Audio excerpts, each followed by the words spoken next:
পুরসভায় গিয়ে পৌঁছেছেন কাউন্সিলর সুশান্ত ঘোষ, যিনি দলেরই দুষ্কৃতীদের গুলির টার্গেট হয়েও কোনো কাজ ছাড়েননি। তিনি চলে গিয়েছেন বড় চেয়ারম্যানের পদে ইস্তফা দিতে এলেন অরূপ চক্রবর্তী ও মিউনিসিপ্যালিটি অ্যাকাউন্টস কমিটি থেকে ইস্তফা দেবেন অরূপ, কিন্তু তারা না মেয়রকে পেয়েছেন না চেয়ারম্যানকে পেয়েছেন। তাহলে এখন কি পরিস্থিতি আমরা জানবো আমাদের প্রতিনিধি রুমকির কাছ থেকে। রুমকি, অরূপ চক্রবর্তী যিনি মিউনিসিপ্যালিটি অ্যাকাউন্টস কমিটি থেকে ইস্তফা দেবেন, বড় চেয়ারম্যান পদ থেকে সুশান্ত ঘোষ ইস্তফা দেবেন, ইস্তফা কি দিতে পারলেন শেষ পর্যন্ত?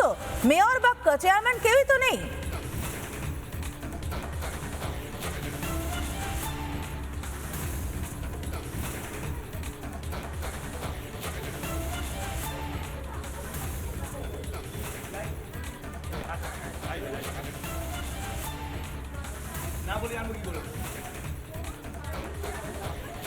রুমকি, শুনতে পাচ্ছ?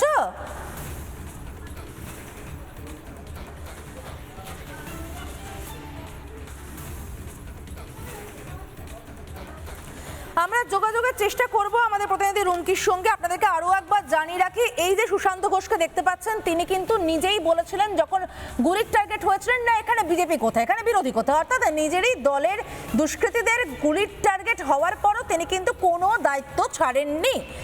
অথচ এই পরিস্থিতিতে দাঁড়িয়ে থেকে যখন দলের ভরাডুবি, তখন সুশান্ত ঘোষ বড় চেয়ারম্যানের পদে ইস্তফা দিতে এলেন কেন, কোন পরিস্থিতিতে? সঙ্গে অরূপ চক্রবর্তীকেও দেখতে পেয়েছি আমরা, যিনি মিউনিসিপ্যালিটি অ্যাকাউন্টস কমিটি থেকে ইস্তফা দেবেন, অরূপ চক্রবর্তী, এবং তারা দুজনেই কিন্তু একের পর এক জায়গা ঘুরেছেন, অর্থাৎ মেয়রের ঘরে গেছেন, চেয়ারপারসনের ঘরে গেছেন, কোথাও ইস্তফাপত্রটি জমা দিতে পারেননি। আর এই মুহূর্তে তারা বসে আছে সম্ভবত আমি যে দেখতে পাচ্ছি কমিশনারের ঘরে, পুরো কমিশনারের ঘরে, এবং পুরো কমিশনারকে কি ইস্তফাটা শেষ পর্যন্ত দিতে পারবেন তারা? আমরা আরো একবার চেষ্টা করব আমাদের প্রতিনিধি রুমকির কাছে যাওয়ার জন্য। রুমকি, শেষমেশ অরূপ চক্রবর্তী, সুশান্ত ঘোষ তারা কি তাদের ইস্তফাপত্রগুলো দিতে পারলেন বড় চেয়ারম্যান এবং মিউনিসিপ্যালিটি অ্যাকাউন্টস কমিটি থেকে?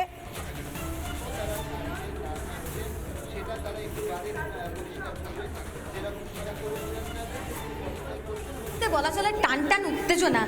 অরূপ চক্রবর্তী এবং সুশান্ত ঘোষ তারা ইস্তফাপত্র নিয়ে তৈরি, তারা ইস্তফাপত্র হাতে নিয়ে বসে রয়েছেন।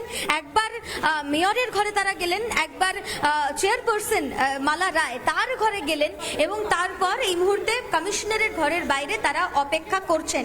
কমিশনারের ঘরে তারা বাইরে অপেক্ষা করছেন, কারণ লাঞ্চ ব্রেকে রয়েছেন তিনি। এখনো পর্যন্ত ইস্তফাপত্র তারা দিতে পারেননি, তবে এই মুহূর্তে ইস্তফাপত্র নিয়ে একেবারে তৈরি রয়েছেন সুশান্ত ঘোষ এবং অরূপ চক্রবর্তী। অরূপ চক্রবর্তী তিনি মিউনিসিপ্যালিটি অ্যাকাউন্টস কমিটির যে সদস্য, সেই সদস্য পদ থেকে ইস্তফা দিবেন। আর অন্যদিকে সুশান্ত ঘোষ তিনি 12 নম্বর বোরোর চেয়ারম্যান, সেই পদ থেকে ইস্তফা দেবেন। ইস্তফাপত্র হাতে নিয়ে এই মুহূর্তে ছবিও দেখাচ্ছে, তুমি দেখতে পাচ্ছ সুশান্ত ঘোষ তিনি বসে রয়েছেন, হাতে সাদা খামে তার ইস্তফাপত্র। এবং এই ইস্তফাপত্র সম্ভব হয় সুশান্ত ঘোষকে, যে দলের দুষ্কৃতীদের গুলির টার্গেট হয়েও তো কোনো দায়িত্ব ছাড়েননি, এখন কি এমন পরিস্থিতি হলো যে বড় চেয়ারম্যান পদ থেকে ইস্তফা দিতে এসেছেন? তুমি যদি চিৎকার করে জিজ্ঞেস করেন, উনি যদি কোনো উত্তর দেন?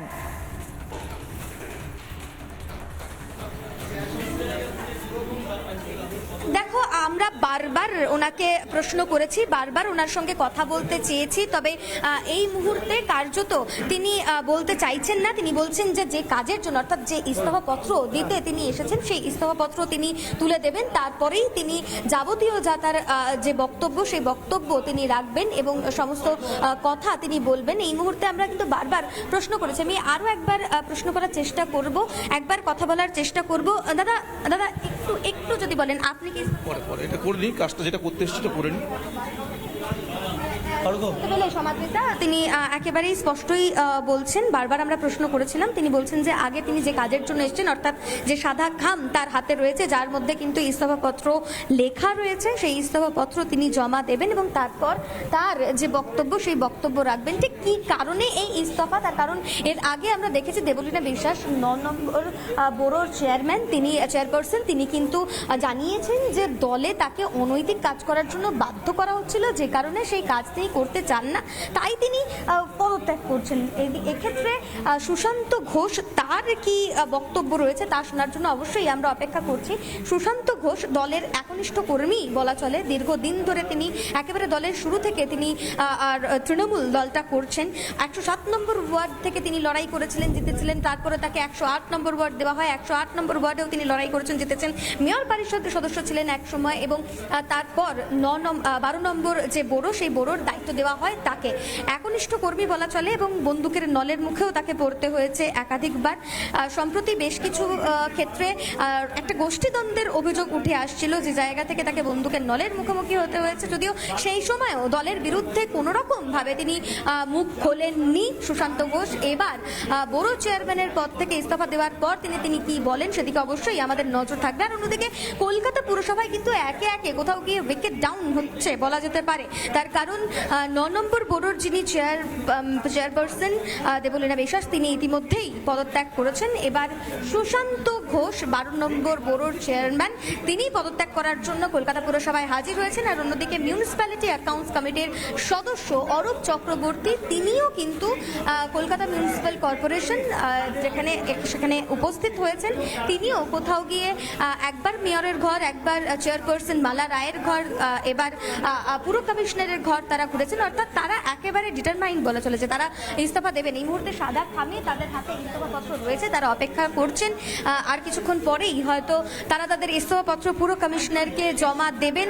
তাদের যে সিদ্ধান্ত, তাদের সিদ্ধান্ত কিন্তু একেবারে অটল এবং অনড় তা বলাই চলে, এবং কি কারণ তা কিন্তু আর কিছুক্ষণের মধ্যেই হয়তো জানা যাবে।